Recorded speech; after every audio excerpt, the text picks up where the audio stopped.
Welcome back to another episode of the Braun Performance and Rehab Podcast, powered by ISOFIT and Firefly Recovery. ISOFIT is my go-to for all things isometric strength training. For more on ISOFIT, be sure to check out isofit.com. Episodes like this are made possible by Firefly, the official recovery provider of the Braun Performance and Rehab Podcast. For more on Firefly, be sure to check out recoveryfirefly.com. This episode is powered by Dr. Ray Gorman, founder of Engage Movement. Learn how to boost your income without relying on sessions. Get a free training on the blended practice model by following at Ray Gorman DPT on Instagram. Podcast today is Grace Schumacher. Grace and I are going to dive into her journey surrounding the Ironman Triathlons and how she was able to prep in just 4 months' time for her first Ironman, and not only complete it, but actually win her age division and qualify for championships in Kona. Grace is an incredible individual. I really appreciate her time and loved hearing more about her story and insights on this episode. Enjoy.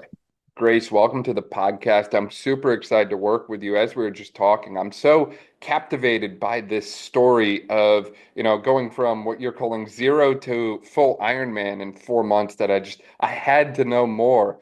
So for people who haven't seen you online yet, would you mind filling in a little bit about who you are and kind of this journey you're on right now in relation to the Ironman training?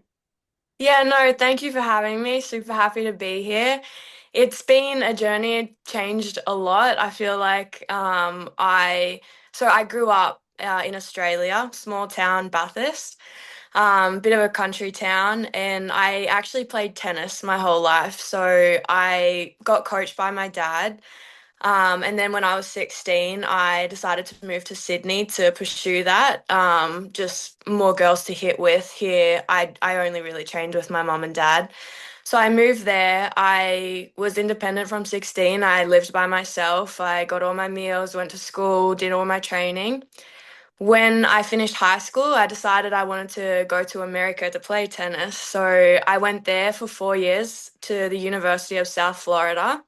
And I represented Australia at the World University Games in 2023 in Paris for tennis. And when I finished college, I decided I wanted to take a different path. When I was playing tennis, I loved the long duration of the matches. I loved when it was hard.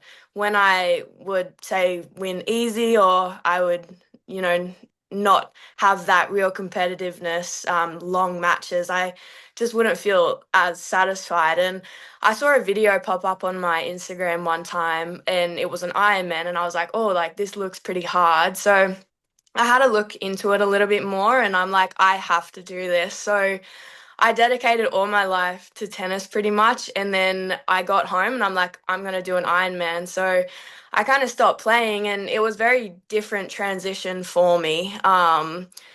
Tennis, everything was at 100% all the time, like short, explosive movements. And then when I went to the Ironman, it was just long hours of zone one, zone two, and I started a training program on the 6th of January, and I was actually meant to give myself 6 months to train, but an opportunity came up to do the Port Macquarie Ironman just less than 4 months when I started my training program, and my coach was kind of like, oh, maybe you should do a half before the full. But I was just thinking to myself, like, if I'm going to do this, I'm going to do it. So I was like, I'm going to try the full one, see how it goes. And fortunately, it just went really, really well. That's amazing. That's amazing. I mean, first off, huge flex that you're out here literally going from like jumping on a bike for the first time 5 months ago to just full sending with an Ironman and absolutely crushing it. That's something that I personally could never do. And on top of that, the fact that you also had that D1 athlete lifestyle in the US, played tennis internationally, represented your home country in Paris nonetheless for tennis. I mean, you're just an absolute baller of an athlete, Grace. My goodness, is there like anything you can't do? Like, go off here. Well, I almost couldn't ride the bike at the start. So that was pretty much my first time riding. Like, I had ridden a bike before, I know how to ride one. But in terms of actually riding one fast and on the road in any kind of race I had never done before. I'd never competed in any running, swimming, or bike event. I used to do the swimming carnivals when I was 12, but I stopped and that was it. But the bike I was really scared about. I didn't want to ride on the road with the cars. I was a bit nervous about that. Where I am, my training schedule, I was doing all of my training alone. And I just remember the first time I did go out and ride the bike, my bike tire was flat and I got 500 meters down the road, fell off, called my mom. I was like, you need to come pick me up. She took me home and I actually got a stationary thing so I could ride it inside.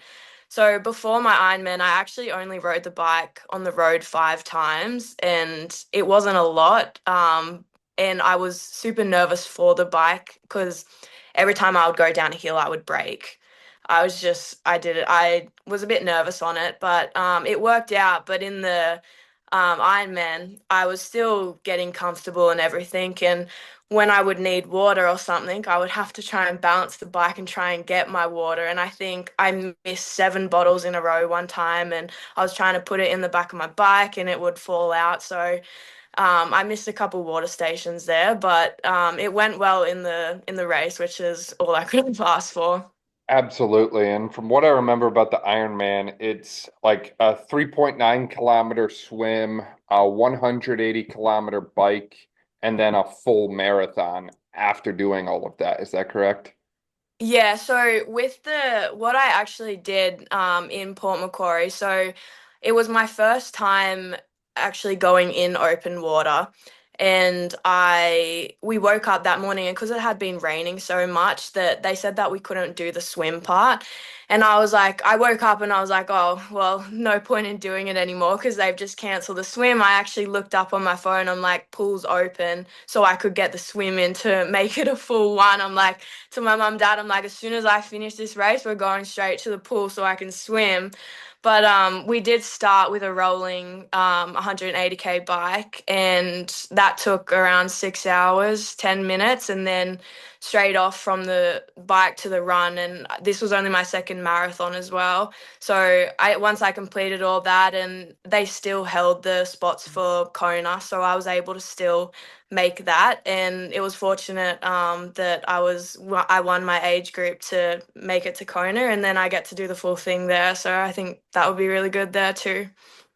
I mean, huge props to you for literally first time Ironman qualifying for Kona. Like that is again just such a huge flex. Like absolutely incredible on your part that way. How much longer do you have between right now and the Kona event that way in order to train and prep that way? And what's the training and preparation looking like for you in Kona? Yeah, so definitely gonna do a little bit different this time now that I've got a little bit more experience. I'll have 5 months before I do that event on the 11th of October.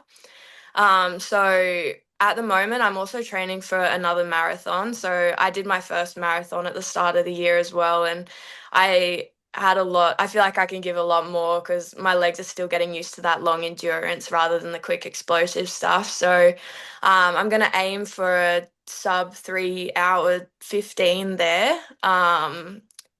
Which is a quite a big improvement from my last marathon, but aiming big here. And then, yeah, continuing to train for the Ironman. So I do have a coach here, and he gives me all my training for each week. But at the moment, it's still in kind of a lighter weeks just because I just did the Ironman and obviously very, very tough on the body. But yeah, so a bit lighter, and then we'll start to really ramp it up 4 months out, which I'm really keen for. Like I love the long duration of the training.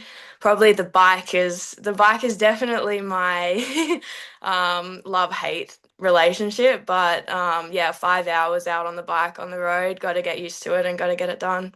It's so interesting you say that the bike is your love-hate relation. There was another girl I had in a podcast a few years ago, Mandy Johnson was her name, and she was also training for an Ironman, and she literally fell off her bike her first time on it that way, training for the Ironman. Not quite the same story as you, because you mentioned you had the flat tire and that sort of thing. She literally got on and like immediately fell to the ground, and she was like, "Oh my goodness, this is gonna be an event that way." So it's always interesting to me to hear how it seems like Ironman athletes or triathletes in general seem to have a bone to pick with one of the specific events that way, whether that's the swim, the bike, or the run. There always seems to be one that just challenges them significantly more than the other events that way. So for you, knowing that the bike is one that you just kind of have that personal vendetta with a little bit, if you will, is that something that you spend more time on, less time on? How do you kind of go about strategizing that in with your like training, and how do you go about strategizing that for like race day as well? Yeah, so I actually thought the swimming would be the leg that I dislike the most, but it actually turns out I like it one of the most. Probably running is the first one, then swimming. But my training now, I'm gonna do the least amount of swimming, so focus more on the bike and the run, just because that's where I can make up the most time. The swim is still hard, but just shorter and I guess less to make up so much time where I can do that on the bike and the run. So I'm doing roughly around 10 hours a week of riding, 60, 70 Ks of running, and then 1 to 2 sessions of swim a week. And it is funny that you say that about the bike because when I first, when I was getting riding on the road, I'm like super, I don't know what the word is, but I like to know exactly when I start and stop training, and I need to know how fast I go and everything. So I was riding the bike. I just got my cleats to click them in. I was riding with all this traffic coming back into town, and I wanted to stop my watch so it wouldn't keep going when I was stopped at the traffic lights. And I was like rolling up and I crashed into the side of the curb, fell over, almost hit the car. And there was all traffic behind me. And I just slowly got up from my bike, sat on my bike. The guy winds down his window and he's like, "Are you good?" I was like, "Yeah, yeah, I'm good. I'm good." But the embarrassment there with having everyone watch me just crash into the side. They're probably like, "What is she doing?" But I was trying to save as much time as I could. Please tell me someone got that on video. I reckon the street cameras probably got it, but it would definitely be like she's not even concentrating because I was just trying to stop my watch. No, for sure. That's literally so funny. And I realize as we've been talking about this, we've realized, or I've realized, we talk about it like this is a normal thing. Like, incredibly high caliber athlete, Division 1, international caliber that way, just ups and decides one day, you know what, we're gonna just full send it with an Ironman triathlon, 4 months prep, and then not only send it and complete it, but also get like such a good result. You win your age group that you qualify for the championships in Kona in October that way. I realize there's probably a lot of people that heard you say you're going to do an Ironman in 4 months and you're walking away from tennis temporarily to pursue this kind of endurance athlete lifestyle. And they probably had a lot of strong opinions and strong things to say, right? People that were saying like kind of like naysayers, like, "Oh my gosh, you can't do that," or like, "Well, what about tennis?" Or like, "Well, you haven't swam in so long or you haven't biked in so long." I'm really interested to hear from you. What kind of things were people saying when you were telling them like, "Hey, look, we're gonna send it. We're gonna go do Ironman here in 4 months." What kind of feedback and input did you get from other people about that? Yeah, I feel like the people that knew me, they're like, you got it. Like you can do this. I was always one, if I'm gonna do something, like I'm gonna do it and I want to do it well. There were a couple other people that were like, "Oh, but you don't even have a bike." I'm like, "That's true, but like I'm gonna get one." You haven't swam, and a lot of people were like, "But what about tennis? Like you've played this, you should be doing this. Like you've worked so hard for it." And it was almost, I did feel a little bit guilty. I did dedicate my whole life to tennis. And one day I just woke up and said, "No, I'm going to do this." But this is a journey that I want to go on. And that no one else had to understand it. But it's nice to see that when I do decide something, everyone that doubts that looks at what I've done and can appreciate that. I had one comment and she said that I was being disrespectful to the sport. She said, um, like to do an Ironman, the Ironman is in the training, and she's like, you're disrespecting that by just thinking you can jump in and do it.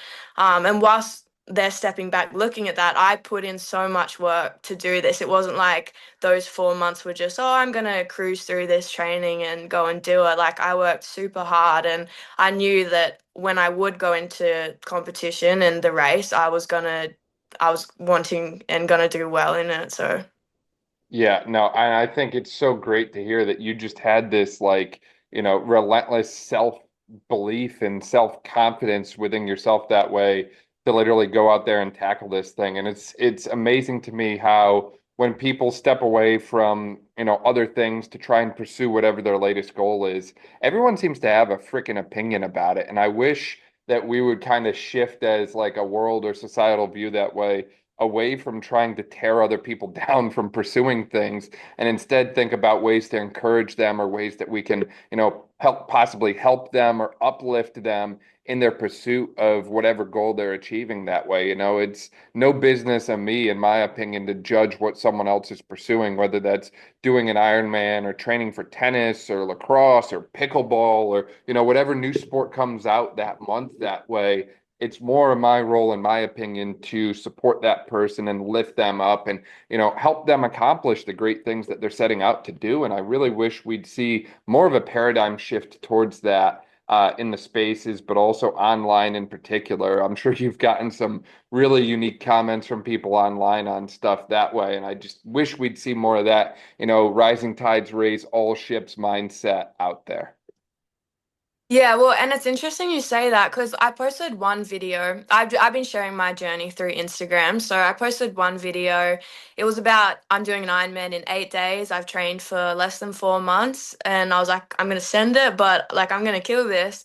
And it was interesting, people commenting on that video, they were all like, oh, well, good luck with that. And that's when they're like, you're disrespecting this. Like, that's not a lot of time. But when I posted another video, it got about 1.5 million views, and it did get a lot of comments on it.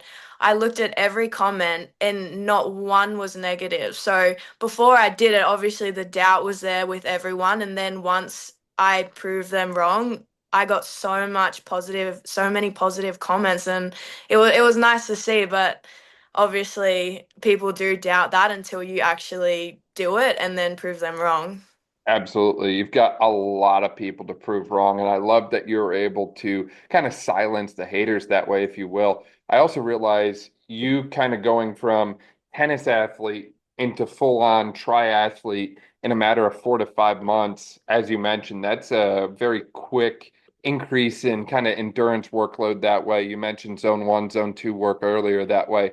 I'd imagine the body kind of felt a little sore and achy at times. Was there anything that you used in your own kind of habits or practice that way to kind of help yourself recover, feeling good, that sort of thing? What was kind of like that typical day-to-day routine with your training and recovery that way during that time?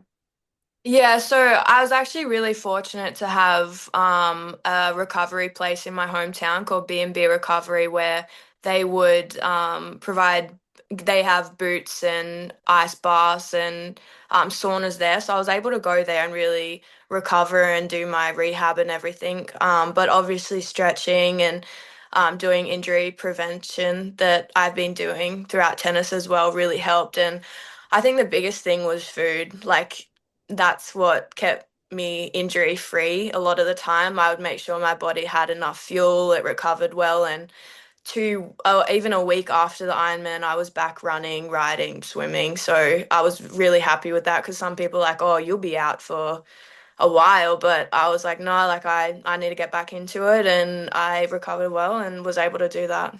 That's incredible. I love everything about that. Tell me more about the relation with food that way, because that's something that comes up a lot, and everyone seems to have a different fueling strategy that way. Every endurance athlete I've talked with, some like gels, some like, different things that way, like bars, some crush, all kinds of different crazy things that way. What was kind of your own fueling strategy that way for the Ironman? Yeah, so at the start of my training, I was actually really bad with it. I would go on a 2.5 hour run with no food, no water, fasted, which was really bad. I would get through the run, but later in the week I would definitely feel it and wasn't very pleasant with my other training. But I did work a little bit with a nutritionist, and she specifically for Ironman, and she gave me a lot of helpful tips and everything. And I would typically have between 60 to 100 grams per hour every time I would train. And then throughout the race, I was having 90 to 120 grams of carbs per hour. And it's actually really hard to keep that up throughout a whole 10, 11-hour day of racing. But I had my own gels, they were really good. So I had about five of them an hour, and I had this powder to put in my water that was 120 grams in a 500 milliliter bottle, which it made me feel a little bit sick because I hadn't actually trained to have that much. I guess no one does until the race, but towards the end of the race, I was actually forcing the gels down because they were disgusting to me at that point, regardless of how they tasted. But I got them down, and that's really what kept me going. I did a marathon 2 months before that, and I was fueling, but not properly.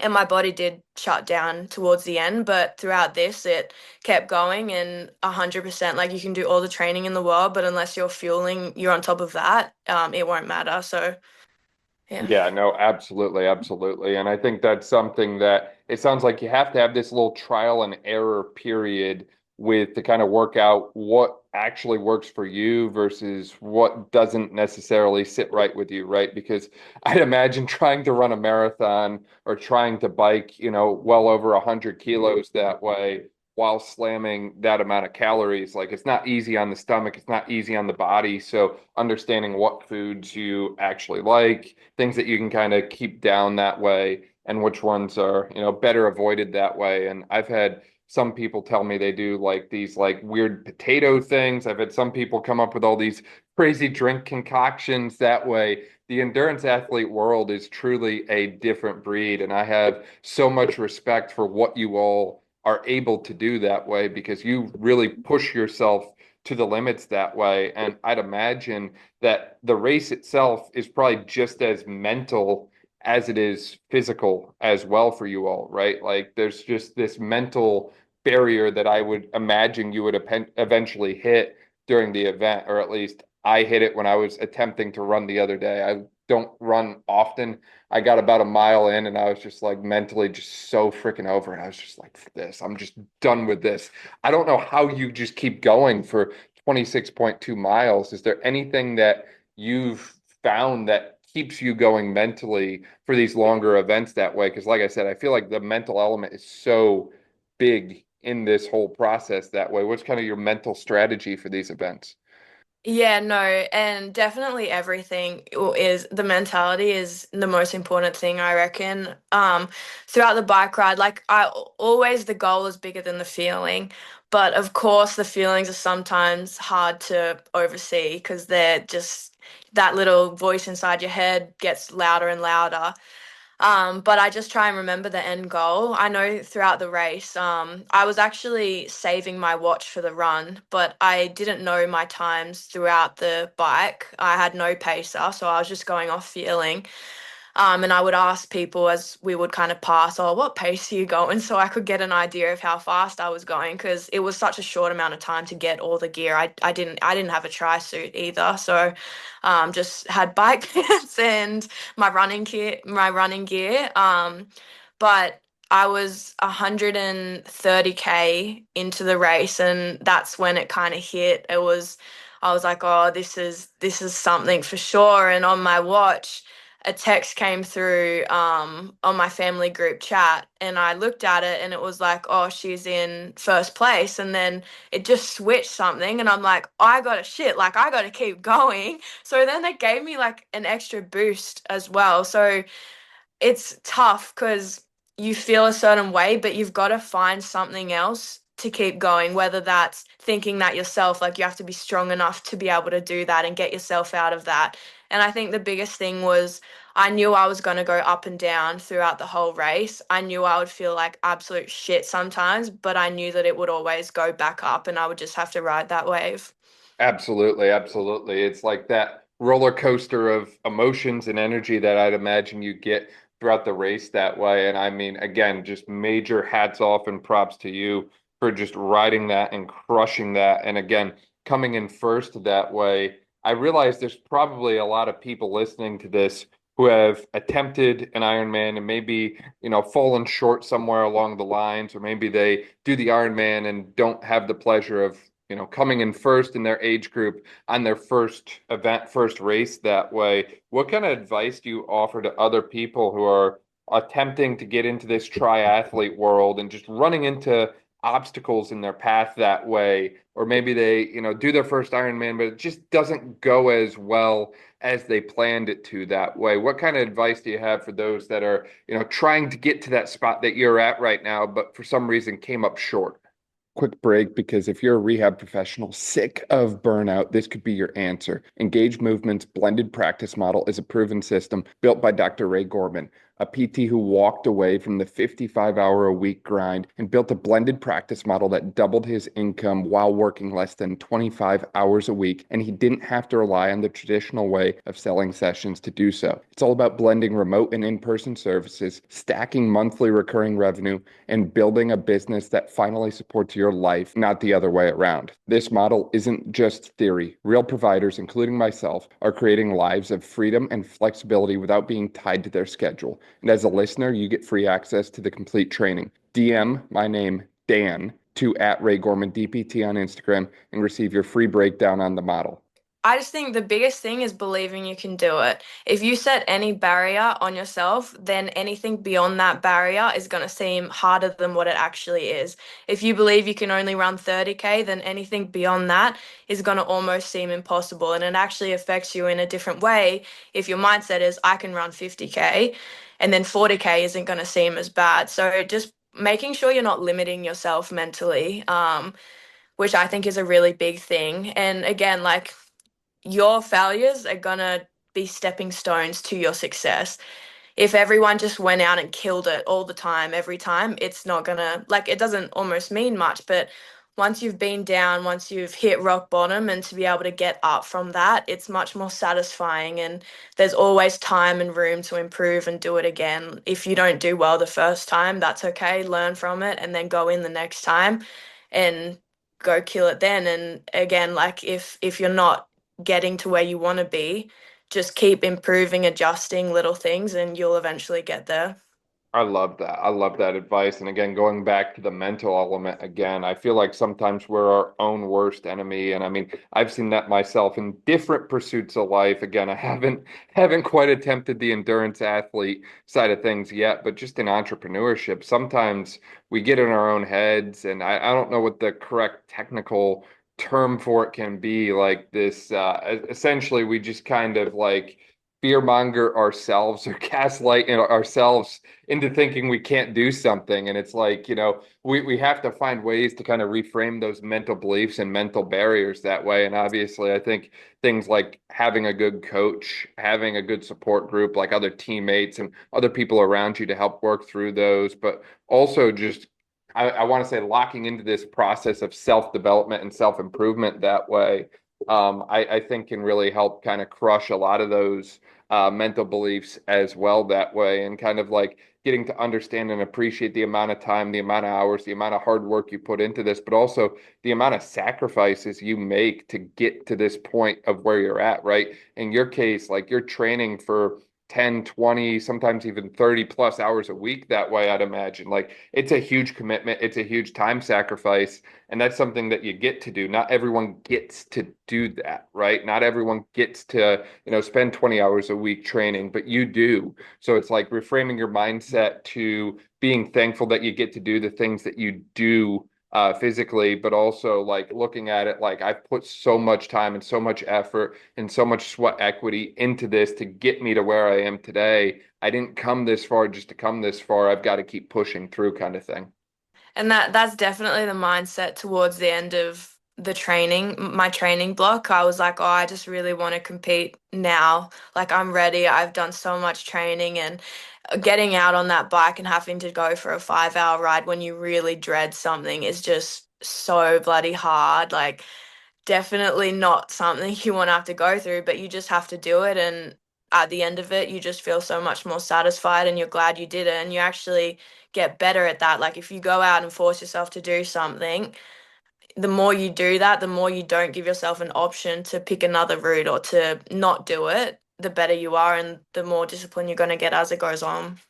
Absolutely. What kind of things do you feel like you learned from your time in tennis or took away from your time in tennis that set you up for success with your first Ironman?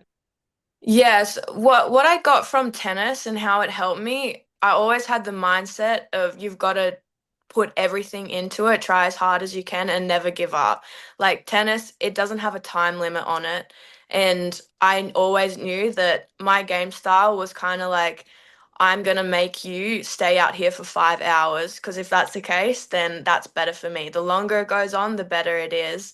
And I always just built that mindset through coaches, my parents, that everything is an opportunity for you to become better. You don't want to waste that opportunity giving in to things that you can't control and getting angrier over those things. Like, control what you can control and just do your absolute best. Don't give up. And then at the end of the day, you're always going to be growing, always going to be looking to raise the bar. And yeah, and that's what I think transferred to me to the Ironman well is the mindset of I'm finishing this. Even if I blow out, I'll be crawling across the line at the end just to get it done to finish it. But obviously, like I want to do it well and with how I am everyone's like, oh, just completing it is amazing, like just completing it is great, and I'm like, it is great, it is a fantastic effort, but I'm like, in my mind I always have something that I want to do, like a time that I want to do, because I'll be satisfied if I can reach that time. And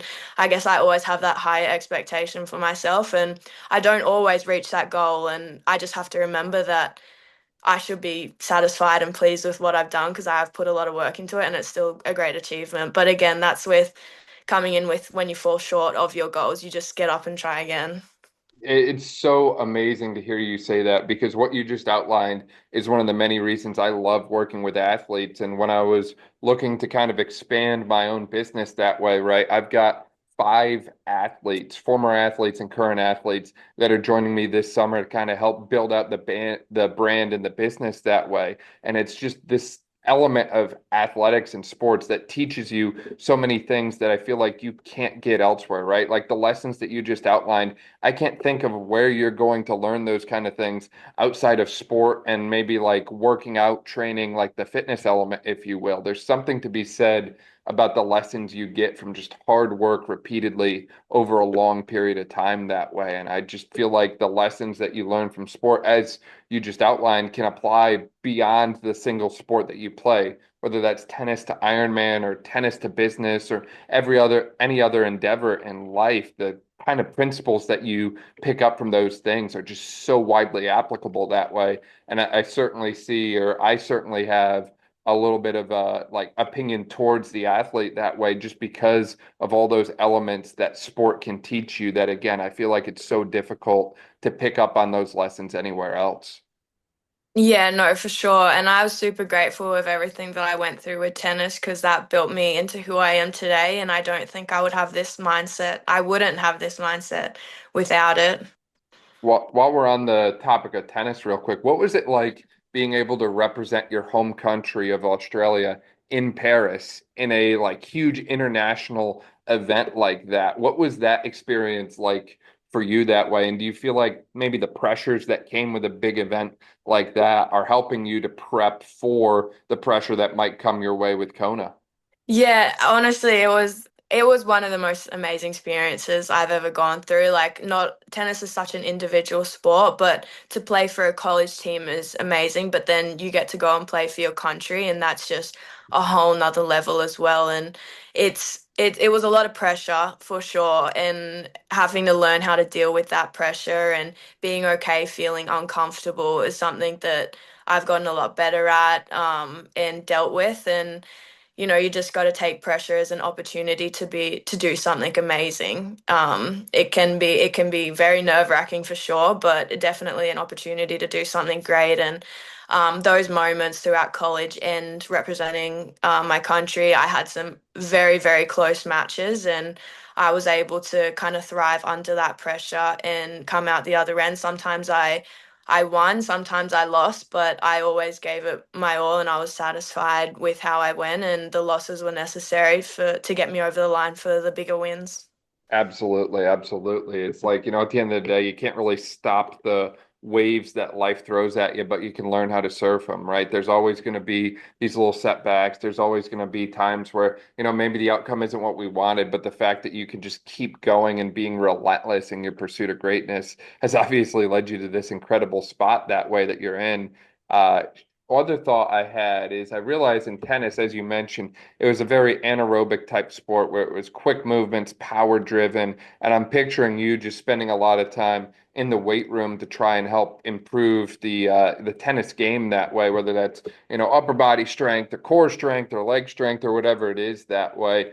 What did the training for Ironman outside of the endurance element look like for you? Were you still kind of getting after it in the gym, tossing some weight around? And how do you feel like that helped you to succeed in the Ironman events that way?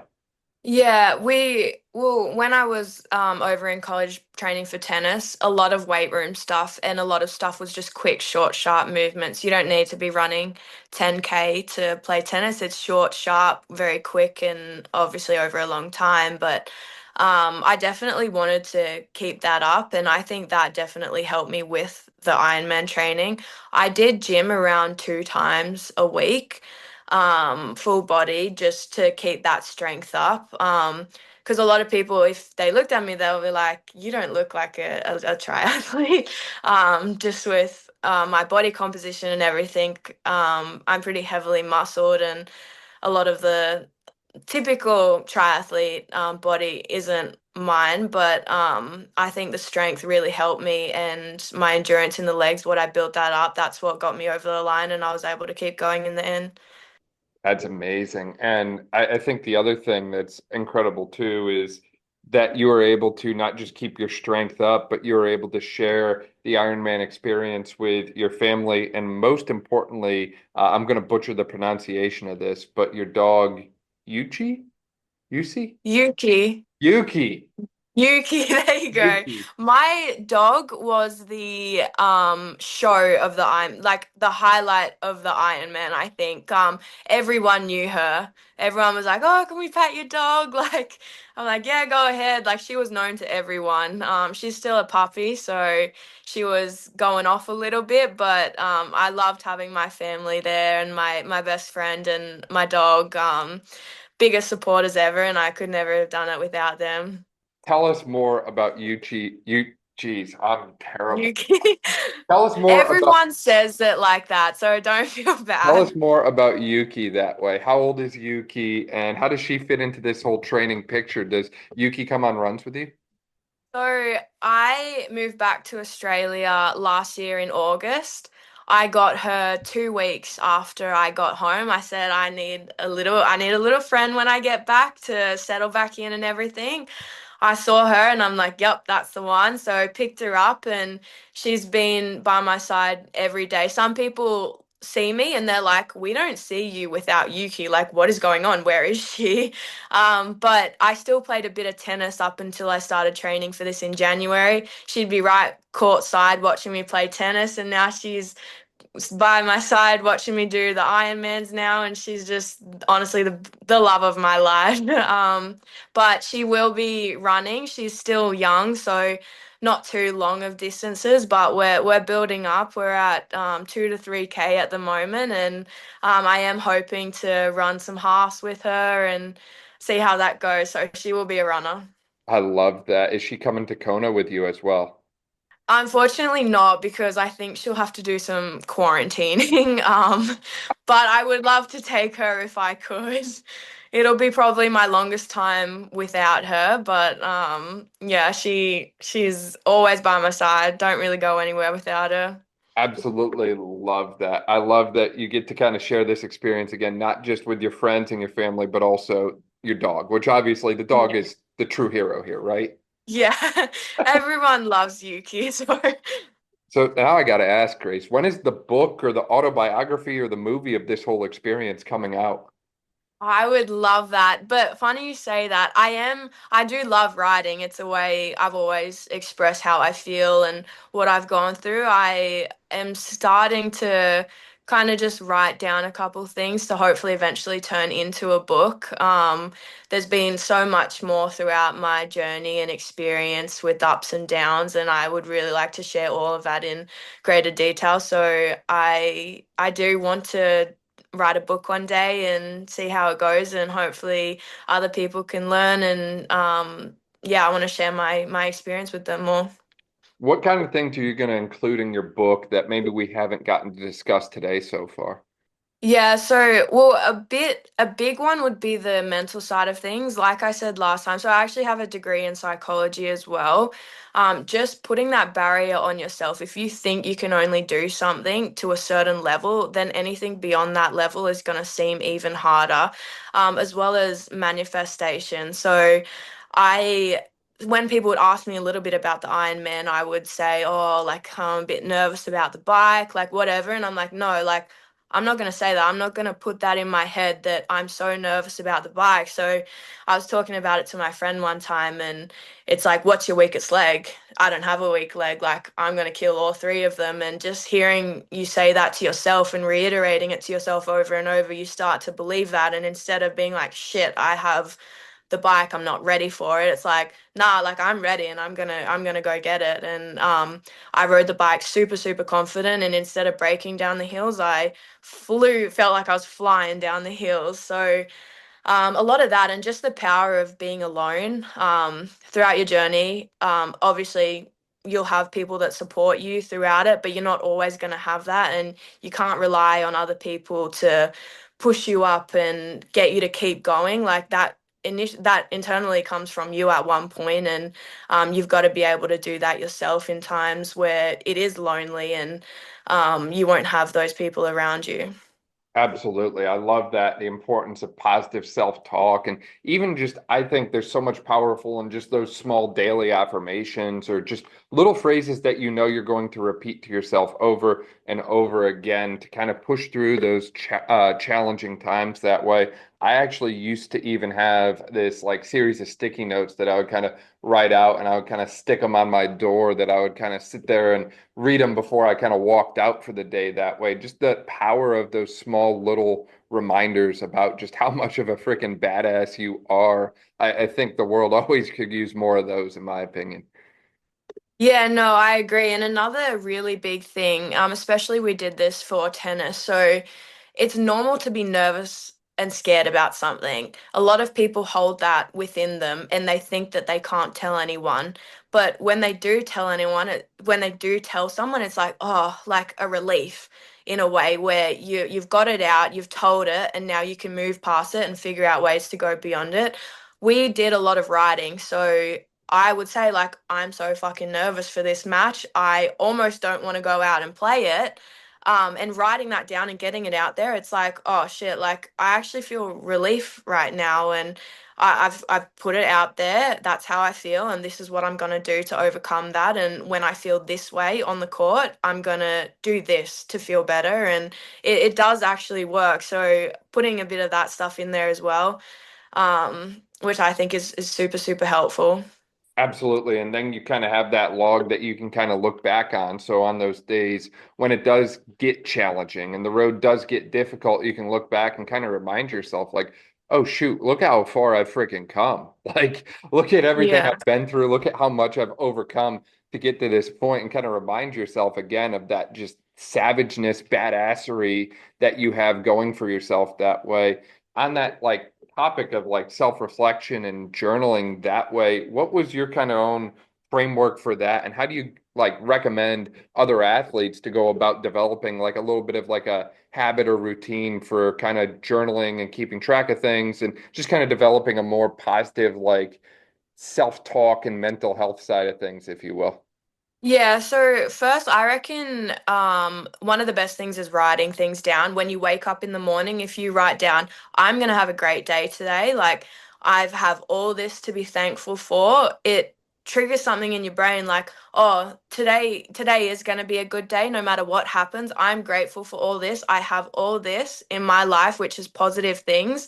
And although this one negative thing is getting me down, I'm not going to let it ruin my whole day. And when you tell yourself today's going to be a great day, today will be a better day than if you wake up and think, well, today's going to be a shit day. It's raining. Like, I'm not feeling that good. Like, if you wake up and tell yourself it's going to be good, it's going to be better. And just doing that every single day and seeing the positive and reinforcing to yourself what you have in your life. And there's a lot to be grateful for. It's hard to see so many negatives when you're so grateful and proud of what you're doing.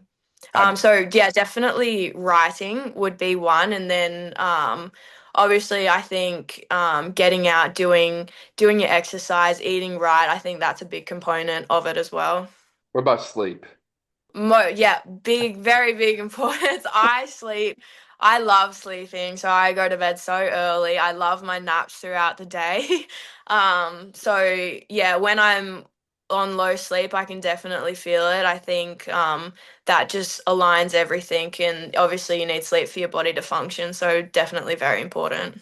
Absolutely. And again, it sounds like you've been someone who's been able to kind of lock in on all those habits and simply just keep them going because of your own discipline level. But I feel like for those who, maybe aren't quite at that level yet, it's okay to start with like one thing at a time. Like it's okay to just have the sleep box checked and then kind of go about like, hey, look, I'm going to start with some writing and some self-reflection and journalism. And then next thing you know, I'm going to start training and like kind of layering it one thing at a time. I'd imagine it can be a little bit difficult. I know obviously you jumped in full send and it was incredible, but I realized that there's probably some people out there that might struggle with that quick of a transition and things.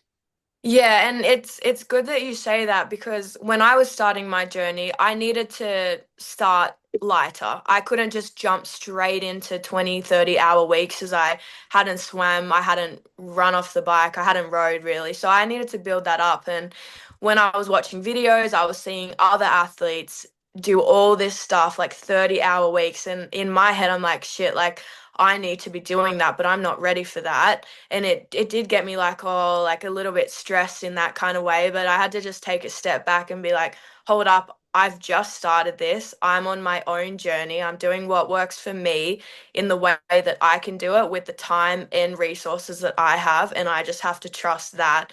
Because someone could be showing everything, doing everything, and it's not necessarily exactly how it is. And you just have to trust your body, your feelings, and what you have, and do the best you can with that. And obviously, it's hard to just jump in straight into something.